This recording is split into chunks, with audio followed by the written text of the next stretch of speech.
समय के चक्र को समझ पाना अत्यंत कठिन है। कुमार बिहारी पांडे अचानक दुर्घटनाग्रस्त होते हैं और बिस्तर पर आ जाते हैं। इसी बीच पिता का देहावसान होता है। दुर्योगवश पिता के अंतिम संस्कार में शामिल नहीं हो पाते, लेकिन अंतिम विधियां पूरे विधि विधान से संपन्न होती हैं, पर शेष रह जाती हैं उनकी स्मृतियां जो भावुक बना देती हैं। आगे की कहानी सुनिए अंतिम कड़ी में कि आस्थाएं तीर्थ यात्रा कराती हैं, आस्थाएं मंदिरों का निर्माण कराती हैं और आस्थाएं जीवन के सारे अनुष्ठान पूर्ण कराती हैं, मगर कर्मठ की कर्म सिद्धियां ही उसकी सर्वस्व होती हैं। एक कर्मठ संघर्षों के सागर को पार करता अपार अनुभवों का आकाश समेटे किस तरह सफलता के उच्च शिखर पर खड़ा है। जब मैंने अपनी बड़ी बेटी सुनीता के विवाह हेतु वर खोजने का निश्चय किया था, तो वो सिर्फ सुनीता के लिए ही नहीं, मेरे तमाम बच्चों के लिए वर वधू खोजने का अभियान था, क्योंकि उन सब की आयु में मात्र 1.5-2 वर्ष का ही अंतर है। उस वक्त मैं सबसे पहले मां विंध्यवासिनी के दरबार में आशीर्वाद लेने पहुंचा था। मैंने प्रार्थना की, हे मां, आज से मैं अपने बच्चों के लिए वर वधू खोजने का कार्य आरंभ कर रहा हूं, मुझे आशीर्वाद दो। इसके बाद मैं काशी विश्वनाथ और दरौली के अपने लक्ष्मी नारायण के दरबार में पहुंचा।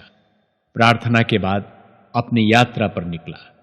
सभी बच्चों का विवाह सानंद और स्तरीय रूप से संपन्न हो जाने के बाद मेरा मन मां विंध्यवासिनी, बाबा विश्वनाथ और अपने लक्ष्मी नारायण के प्रति कृतज्ञता से ओतप्रोत हो उठा। मैं सपत्नीक, मां विंध्यवासिनी और बाबा विश्वनाथ के दरबार में हाजिरी लगाने के बाद दरौली, मां नारायणी और भगवान नारायण के दरबार में पहुंचा। रोम रोम से उनकी कृपा के लिए कृतज्ञता ज्ञापित करने के बाद मेरी दृष्टि वहां विद्यमान भगवान श्री राम के 300 वर्ष पुराने मंदिर तथा उसके साथ की धर्मशाला पर पड़ी, जहां भगवान राम, सीता, लक्ष्मण और हनुमान के साथ विराजते थे। बहुत काल बीत चुका था। आज वो मंदिर जीर्णावस्था को पहुंच गया। उसकी दशा देखकर मेरे मन को अपार दुख पहुंचा। मैंने मन ही मन सोचा, जब मेरे हृदय को इतना कष्ट पहुंच रहा है, तो मेरे माता पिता अर्थात मां नारायणी और भगवान नारायण को कितना कष्ट पहुंच रहा होगा। यदि अपने इस पुत्र के रहते माता पिता को कोई कष्ट सहन करना पड़े, तो पुत्र का जीवन व्यर्थ है। ये विचार आते ही मैंने अपने पत्नी से विचार विमर्श किया। वो कहने लगी, बात तो आपकी सत्य ही है। मां नारायणी और भगवान नारायण को मंदिर की ये दुर्दशा देख अवश्य ही अत्यंत कष्ट पहुंच रहा होगा। मैंने तुरंत उनकी प्रेरणा से उस मंदिर के जीर्णोद्धार का निश्चय कर लिया। मेरा निश्चय जानकर पत्नी कहने लगी, जब आपने संकल्प किया है, तो इस मंदिर का कार्य प्रारंभ करके ही बंबई के लिए प्रस्थान कीजिए, वरना वहां की व्यस्तता में आपको इस बात का स्मरण नहीं रहेगा। मैंने उनकी सलाह पर अमल करते हुए मंदिर के जीर्णोद्धार का कार्य प्रारंभ करवाया और श्री राम का वो पुराना मंदिर तथा धर्मशाला तोड़ा जाना आरंभ कर दिया गया। मां नारायणी कितनी महिमामयी हैं। जो राम मंदिर जीर्ण शीर्ण अवस्था को प्राप्त हो रहा था, उस स्थान पर 5 गुंबदों वाला 3000 वर्ग फुट में फैला विशाल मंदिर तथा 700 भक्तों के लिए धर्मशाला का निर्माण देखते ही देखते हो गया। मंदिर में श्री राम दरबार पहले से ही विराजमान है। भगवान लक्ष्मी नारायण के मंदिर निर्माण और उनकी मूर्तियों की प्राण प्रतिष्ठा के समय भगवान गणपति और संतोषी माता की मूर्तियां भी स्थापित की गई थीं। इस बार भगवान शंकर, सिंह वाहिनी मां दुर्गा और भगवान श्री राधा कृष्ण की मनोहारी मूर्तियां भी जयपुर से मंगवाकर उनकी प्राण प्रतिष्ठा होनी थी। मूर्तियों की प्राण प्रतिष्ठा के समय शास्त्रों में यज्ञ का विधान है, जो 5, 7 या 9 दिन में पूरा होता है। मेरे मन में विष्णु महायज्ञ का विचार उत्पन्न हुआ। इसी सिलसिले में मैंने एक दिन तुलसी शरण जी से परामर्श किया। उन्होंने कहा कि विष्णु महायज्ञ के अवसर पर जगत गुरु शंकराचार्य के पधारने से वातावरण महिमा मंडित हो जाएगा।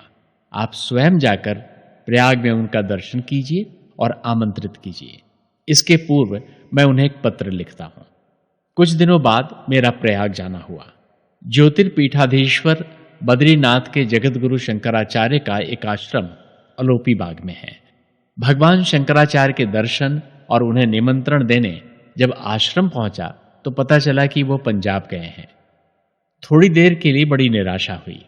अचानक उनके भी श्री गुरु महाराज, जो वयोवृद्ध हैं, एकांतवास में हैं और किसी को उनका दर्शन नहीं मिलता, मां नारायणी की कृपा से मुझे उनके दुर्लभ दर्शन का सौभाग्य मिल गया। मैंने उनसे लक्ष्मी नारायण मंदिर निर्माण, मूर्तियों की प्राण प्रतिष्ठा, यज्ञ कार्यक्रम के बारे में बताते हुए मार्गदर्शन की प्रार्थना की। वयोवृद्ध भगवान शंकराचार्य ने अपनी धीर गंभीर वाणी में कहा, मंदिर का निर्माण धर्म के प्रचार के लिए होता है, इसलिए उसमें सभी का सहयोग लेना चाहिए। प्राण प्रतिष्ठा के समय होने वाले यज्ञ में बहुत सारे लोगों को सम्मिलित करने की कोशिश करना, उनका भी कुछ अंश आना चाहिए जिससे उन्हें भी कुछ यज्ञ फल मिले। सबका सहयोग लेकर ये आयोजन पूरा करना, इससे धर्म बढ़ता है। मैंने उनके आदेशानुसार ही सब कुछ पूरा करने का प्रयत्न किया। गांव जाकर मैंने यज्ञ समिति गठित की। गांव वालों से कहा कि ये यज्ञ आप लोग दरौली गांव के नाम से ही कीजिए। यजमान भगवान लक्ष्मी नारायण बनेंगे। मेरा सहयोग भरपूर रहेगा। कहीं भी कोई व्यवधान नहीं आएगा क्योंकि यजमान स्वयं नारायण हैं। यज्ञ समिति गठित कर मैं वापस बंबई लौट आया। यज्ञ आरंभ के लिए सुनिश्चित 10 फरवरी 1997 का वो शुभ दिन समीप आ गया। मैं 1 फरवरी को ही गांव आ गया था। सब व्यवस्था देखते हुए मैंने सोचा कि भगवान शंकराचार्य के निर्देशानुसार क्यों न मैं अपने गांव दोन वालों को भी यज्ञ के लिए निमंत्रित करूं।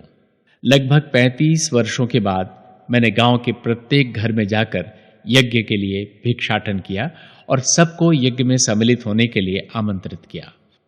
यज्ञ के लिए काशी, प्रयाग, अयोध्या और बंबई से 42 पंडितों को आमंत्रित किया गया था। यज्ञाचार्य समेत पंडितों का पदार्पण हुआ। पूर्व निश्चित समय पर यज्ञ सविधि प्रारंभ हुई। मेरे मन में विचार आया कि सिर्फ विष्णु महायज्ञ ही क्यों, श्री लक्ष्मी नारायण पंच मंदिर में 5 यज्ञ क्यों नहीं। इससे प्रत्येक मंदिर के सामने यज्ञ चलता रहेगा। इसीलिए मैंने भगवान शंकर के मंदिर के समक्ष 2 पंडितों द्वारा श्री विष्णु सहस्त्रनाम, मां दुर्गा के मंदिर के समक्ष 2 पंडितों द्वारा श्रीमद् भागवत पारायण एक साथ आयोजित किए। 18 पंडितों के साथ श्री विष्णु महायज्ञ मंदिर के पार्श्व में बनी यज्ञशाला में चल ही रहा था। ये सारे अनुष्ठान 9 दिन 9 रात्रि अनवरत एक साथ चलते रहे। हर जगह यजमान भगवान लक्ष्मी नारायण ही बने। इस पंच यज्ञ में प्रतिदिन 8-10 हजार श्रद्धालु भक्तों के दर्शन का सौभाग्य प्राप्त होता रहा। 24 घंटे भंडारा खुला रहता था। हिंदू धर्म में ऐसी मान्यता है कि यज्ञ में यथासंभव दिया जाता है, यज्ञ का अन्न खाया नहीं जाता। इसीलिए प्रतिदिन सिर्फ 1200-1300 व्यक्ति ही भोजन करते थे। मुझे ये कहते हुए हार्दिक प्रसन्नता हो रही है कि दरौली गांव के हर वर्ग और हर परिवार में धर्म के प्रति अटूट श्रद्धा है, भगवान के प्रति निष्ठा और विश्वास है, जिसका साक्षात परिचय यज्ञ के अवसर पर देखने को मिला। धन से लेकर जन तक अपनी सामर्थ्य के अनुसार सभी ने सहयोग दिया। सभी यज्ञ के प्रति समर्पित थे।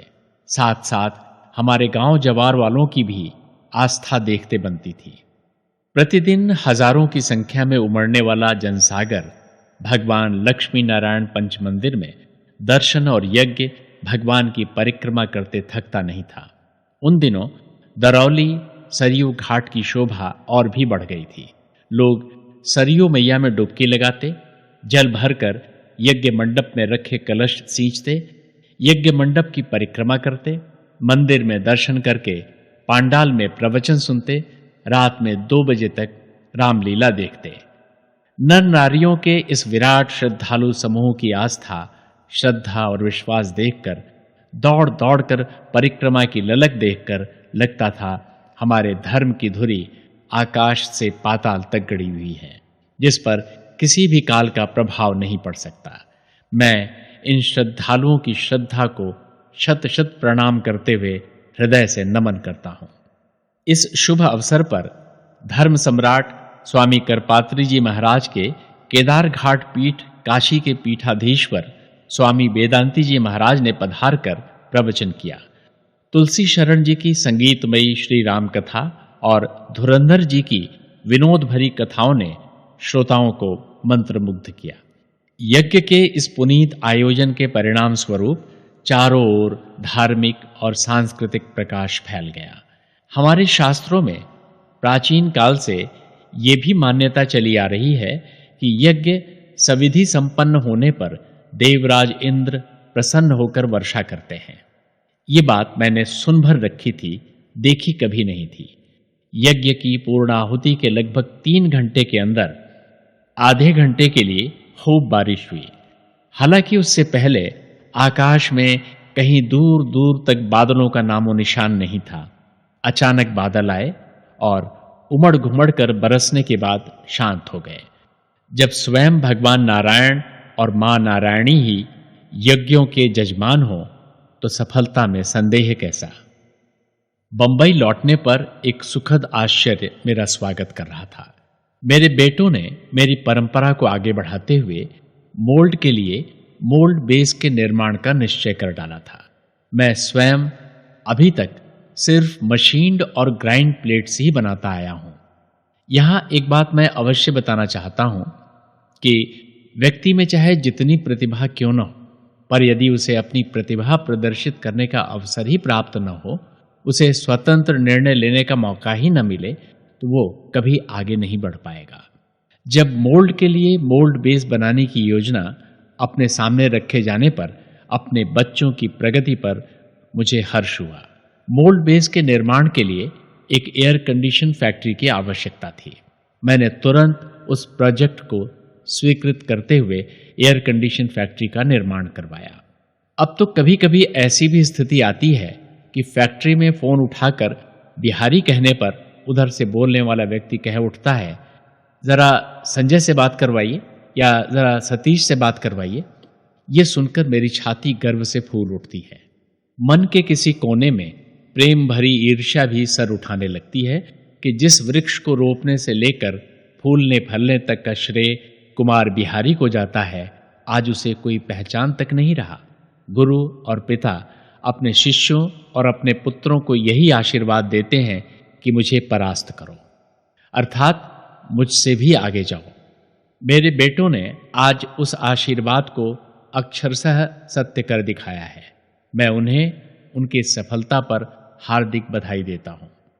एयर कंडीशन फैक्ट्री के निर्माण के बाद मुझे ये महसूस हुआ कि यदि अब इस फैक्ट्री में एक भी नई मशीन और डालनी पड़ जाए तो उसके लिए कोई स्थान रिक्त नहीं बचा है। ये देखकर एक दिन अपने बेटों को बुलाया और कहा, अब तुम लोग ये फैक्ट्री बहुत अच्छी तरह से संभाल रहे हो। मैं तो आधा दिन ही फैक्ट्री आता हूं। अब इस फैक्ट्री का और विस्तार होना चाहिए, क्योंकि अब तक जिस काम को अकेला मैं किया करता था, अब उसे करने के लिए हम 3 व्यक्ति हो गए हैं। अब मैं वसई में पड़ी जमीन पर फैक्ट्री के विस्तार के लिए निर्माण कार्य शुरू करवाता हूं। आज मां नारायणी के आशीर्वाद से वसई का निर्माण कार्य जोर शोर से चल रहा है। मुझे पूर्ण विश्वास है कि मां इसे भी निर्विघ्न संपन्न करवाएंगी। इस तरह धीरे धीरे वर्ष 2005 तक 5 फैक्ट्रियों के लिए भवन निर्माण का कार्य पूर्ण हुआ, मशीनें लगीं और फैक्ट्रियां सुचारू रूप से चलने लगीं। एक विचार मेरे मन में सदैव उठता रहता है कि जिस धरती पर हम पैदा हुए, जो हमारी कर्म भूमि बनती है, उसके लिए हम कुछ भी नहीं करते। कृतज्ञ बनकर जीवन भर लेते ही रहते हैं, देते कुछ भी नहीं। अपने आप को जिंदा रखने के लिए हम इस पर खेती करते हैं, इसका सीना चीर कर हम प्राकृतिक संपदा पैदा करते हैं। अपने सुख वैभव के साधन जुटाने के लिए कल कारखाने खोलते हैं। हरे भरे जंगल काट कर हम इमारती लकड़ी और अपने रहने के लिए स्थान प्राप्त करते हैं। हमारे लगातार इस धरती का शोषण करने से इसे कितना कष्ट पहुंच रहा होगा, इस तरफ हम कभी ध्यान नहीं देते। इस तथ्य को ध्यान में रखते हुए जिस तरह भगवान राम के सेतु बंध में एक छोटी सी गिलहरी ने भी अपना योगदान देने का प्रयत्न किया था, उसी तरह मैंने वाड़ा तालुका थाना जनपद में हजारों वृक्षों का रोपण करके पर्यावरण के संरक्षण में यत्किंचित योगदान किया है। भारत एक विकासशील देश है। हर विकासशील देश के लिए समय बहुत मूल्यवान वस्तु है। कम से कम समय में अधिक से अधिक उत्पादन से ही विकासशील देश विकसित देशों की श्रेणी में पहुंच सकता है, विशेषकर इंडस्ट्रियल या इंजीनियरिंग के क्षेत्र में। मैंने उस दिशा में अपने देश को मशीन और ग्राइंड प्लेट तैयार करके सप्लाई करने का एक नया कंसेप्ट दिया है। मैं नहीं कहता कि लोगों के पास बुद्धि नहीं थी या साधन नहीं थे, पर यह भी सच है कि किसी ने भी इस ओर ध्यान नहीं दिया था। इस ओर ध्यान देने वाला पहला इंसान हूं। ऐसा करके मैंने अपने गुरु इलियट साहब की परंपरा को आगे बढ़ाया है। उन्होंने भारत को पिलर सेट का कंसेप्ट दिया था, मैंने मशीन्ड और ग्राइंड प्लेट्स का। मेरे इस कंसेप्ट से इंजीनियरिंग इंडस्ट्री में 1 से 1.5 महीने के समय की बचत हो जाती है। कॉस्ट भी कम हो जाता है। मशीन्ड और ग्राइंड प्लेट्स मिल जाने से डाई, मोल्ड, जिग्स और फिक्सर आदि 1 से 1.5 महीने पहले तैयार हो जाते हैं तथा कंपनियों के लिए सबसे बड़ा फायदा है कि उनकी इन्वेंट्री जीरो हो जाती है। एक विकासशील देश के लिए 1 से 1.5 महीने की समय की बचत कम मूल्यवान तो नहीं कही जा सकती। इस तरह मैंने अपने देश की सेवा करने का एक छोटा सा प्रयास किया है। गांव की संपत्ति बनवाने के पीछे भी कोई स्वार्थ निहित नहीं था। वो मैंने अपने पिता और सहोदरों के प्रति अपने कर्तव्यों का पालन करने हेतु निर्मित करवाई थी। पिता पुत्र का सर्वस्व होता है। पिता द्वारा ही पुत्र इस संसार में आता है। प्रत्येक मनुष्य का कर्तव्य है कि वो अपने पिता की इच्छाओं, आकांक्षाओं का यथासंभव पूर्ण करने का प्रयत्न करे। मेरी फैक्ट्रियां, फार्म, लक्ष्मी नारायण बंगला और गाड़ियां मेरे अपने पिता और पति होने के कर्तव्य के द्योतक हैं। एक पति, एक पिता का धर्म है कि वो अपने पत्नी और अपने बच्चों को अच्छी से अच्छी सुरक्षा, अच्छे से अच्छा संरक्षण प्रदान करें, उनका अच्छे से अच्छा पालन पोषण करें। खुद मैंने अपने पिता का संरक्षण त्याग कर कितना कष्ट उठाया है वो मैं ही जानता हूं। मैं नहीं चाहता मेरे होते मेरी पत्नी और मेरे बच्चों पर उसकी छाया भी पड़े। अगर लक्ष्मी नारायण बंगले का निर्माण नहीं करवा पाता, ये कंपनियां नहीं खोल पाता, ये सुख वैभव न एकत्र कर पाता, तो क्या आज मेरे जैसे कम पढ़े लिखे व्यक्ति की संतानें समाज के प्रतिष्ठित वर्ग में स्थान पाती? ऐसा कहते समय मेरे मन में अपने बच्चों की प्रतिभा के बारे में रंच मात्र भी संदेह नहीं है। हो सकता है वे भविष्य में मुझसे कहीं आगे जाने में समर्थ हों, परंतु एक पिता का हृदय अपने प्रेम और कर्तव्य के अधीन वो सब कुछ जुटाकर उनकी झोली में डाल देना चाहता है जो उसकी सामर्थ्य में है। आज मां नारायणी की कृपा से समाज के प्रतिष्ठित वर्ग ने अनुग्रह पूर्वक मेरा वरण कर लिया है। आईएएस और आईपीएस अधिकारी मेरे दामाद हैं। ब्राह्मणों के सिरमौर परिवारों की कन्याएं मेरे घर आंगन में लक्ष्मी स्वरूपा बहू बनकर आ गई हैं। मुझे और क्या चाहिए? मेरे जीवन के लगभग सभी कर्तव्य पूरे हो गए हैं। कहावत है, बाढ़े पूत पिता के धर में, खेती उपजे अपने कर में। अस्तु ये सफलता मुझे अपने तपस्वी दादा पंडित महादेव पांडे जी और पिता पंडित राम सेवक पांडे जी के प्रताप से मिली है। पूजनीय माता झूना देवी के आशीर्वाद से मिली है। मां नारायणी की आराधना से मिली है। वो मेरी मां हैं, वही मेरी इष्ट हैं और वही मेरी मार्गदर्शक हैं। उपासना में सबके अपने अपने मार्ग हैं। मैं कर्मनिष्ठ हूं। मैंने कर्म को ही उपासना माना है। मां नारायणी के मंदिर में तो महज चंद क्षण ही दे पाता हूं, पर उन क्षणों में संसार का हर विचार त्याग सिर्फ मां नारायणी के चरणों का ही ध्यान करता हूं। पढ़ा लिखा तो ज्यादा हो नहीं कि मंत्रों श्लोकों से मां की स्तुति कर सकूं। जो भी टूटे फूटे भजन याद हैं उन्हीं से मां की पूजा अर्चना कर लिया करता हूं। भक्त तुलसीदास ने कहा है, जाकी रही भावना जैसी, प्रभु मूरत देखी तिन तैसी। मैं भी अपनी भावना के अनुसार आराध्य मां नारायणी के दर्शन कर लिया करता हूं। मां भी सदैव मेरे साथ रहते हुए हर कार्य पूर्ण करवाती हैं। एक बार उन्होंने मुझे स्वप्न में दर्शन देकर इसका वरदान दिया था। मैंने देखा कि मैं किसी वस्तु से भयभीत होकर बेतहाशा भागा जा रहा हूं। वो वस्तु मेरी पीछा कर रही है। मैं भागते भागते सहसा उड़ने लगता हूं। वो वस्तु भी मेरे पीछे पीछे उड़ने लगती है। मैं थकने लगता हूं। तभी मां नारायणी प्रकट होकर कहती हैं, बेटा हिम्मत करो, उड़ो, जितना जी चाहे उड़ो, तुम्हें कोई भय नहीं, मैं सदैव तुम्हारे साथ हूं। मां के अभयदान के बाद मुझे जीवन में किसी प्रकार का भय नहीं रहा। मेरी रक्षा सदैव मां नारायणी ने स्वयं की है। मां नारायणी से हमेशा यही प्रार्थना करता हूं कि वो मुझ पर, मेरे पूरे परिवार पर, मेरी भावी पीढ़ी और सारे संसार पर इसी प्रकार कृपा दृष्टि बनाए रखें। उनका मार्गदर्शन करें, उन्हें हर संकट से बचाएं।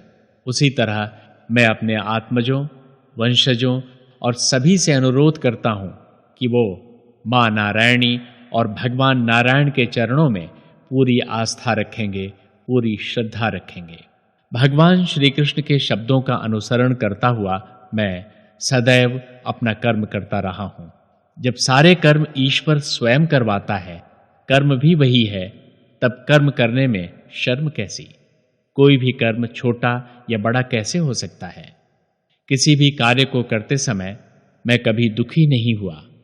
हर कार्य को भगवान की तरफ से सौंपी हुई ड्यूटी समझकर करता रहा, आनंद और मानसिक संतोष के साथ। मैंने जीवित रहने के लिए परिस्थितियों के साथ समझौता अवश्य किया, पर अपने सिद्धांतों के साथ कभी समझौता नहीं किया। सबसे निवेदन है कि वो किसी कार्य को छोटा समझे बगैर सिर्फ कर्म करें। गीता के उपदेश की भांति फल की चिंता न करें, फल तो प्राप्त होगा ही। हाँ, एक बात और, सबकी सेवा करें। सेवा से मनुष्य ऊंचा उठता है। माँ बच्चों की इतनी सेवा करती है, उसकी यही सेवा भावना माँ को पूज्य बनाती है। मनुष्य छोटा बनकर ही किसी से कुछ प्राप्त कर सकता है, बड़ा बनकर नहीं। कर्म वही श्रेष्ठ है जिसमें स्वहित के साथ परहित भी निहित हो। परहित से मनुष्य यश, कीर्ति और प्रतिष्ठा अर्जित करता है। भौतिक वैभव तो नश्वर है, लेकिन कीर्ति, यश सदैव जीवित रहते हैं। मनुष्य के नाम, यश, कीर्ति को स्वयं काल भी नष्ट नहीं कर सकता। इसलिए मनुष्य को ऐसे कर्म करने चाहिए जिससे अपने साथ साथ धर्म, समाज, देश और पूरे विश्व को लाभ पहुंचे। अपनी भावी पीढ़ी से मैं यही कहना चाहता हूं कि जीवन में बड़ी से बड़ी उपलब्धि ईश्वर प्रदत्त गुण, साहस, धैर्य, कर्मठता, ईमानदारी, लगन, घोर परिश्रम, दूरदर्शिता, व्यवहार कुशलता, सच्चरित्रता और विनम्रता से प्राप्त की जा सकती है। इसके लिए चोरी, झूठ, बेईमानी और शोषण की कोई आवश्यकता नहीं है। 7 मार्च सन 1936 को पैदा होकर आज तक मैं मानव स्वभावगत सबसे बड़े दोष अहंकार को नहीं त्याग पाया हूं। तभी तो पीछे हर जगह कहता आया हूं। मैंने गांव में शॉपिंग सेंटर सहित मकान बनवाया, खेत खरीदे, बंबई में लक्ष्मी नारायण बंगला बनवाया, फार्म बनवाया, मैंने फैक्ट्रियां खोली, मैंने लक्ष्मी नारायण पंच मंदिर बनवाया, मैंने यज्ञ किए, मैंने नाम कमाया, आदि आदि। मैं मां नारायणी के चरण पकड़कर अपने इस अपराध के लिए क्षमा मांगता हूं कि हे मां नारायणी, मैंने ये सब कुछ नहीं किया, बल्कि तूने अपनी ममतामयी गोद में उठाकर ये सारा का सारा पुरुषार्थ मुझसे करवा लिया। ये सभी उपलब्धियां तूने स्वयं मेरी झोली में डाल श्रेय मुझे दे दिया। करता तू है, कर्म भी तू ही है और सब कुछ करवाती भी तू ही है। मैं तो एक निमित्त मात्र हूं। चूंकि मैं निमित्त बना, मेरे द्वारा ही तूने ये सब करवाया, इसलिए मेरा ये कहना कि मैंने ये किया, मैंने वो किया, स्वाभाविक ही है। हे माँ, मेरे इस दोष को क्षमा करना। आपने जो दिया बहुत दिया। मैं पूर्ण भरे हुए घट के समान संतृप्त हूँ, परंतु अगर मुझे निमित्त बनाकर आपको और भी कोई कर्म अनुष्ठान पूर्ण करवाना हो तो आपका ये अकिंचन बालक जन्म जन्मांतर तक तत्पर है। हे मां नारायणी, मेरा जो कुछ भी है सब तेरा है और सब कुछ तुझे ही अर्पित है। या देवी सर्वभूतेषु मातृरूपेण संस्थिता नमस्तस्यै नमस्तस्यै नमस्तस्यै नमो नमः। ये था कुमार बिहारी पांडेय का अनुभवों का आकाश, पढ़कर सुनाया आनंद सिंह ने।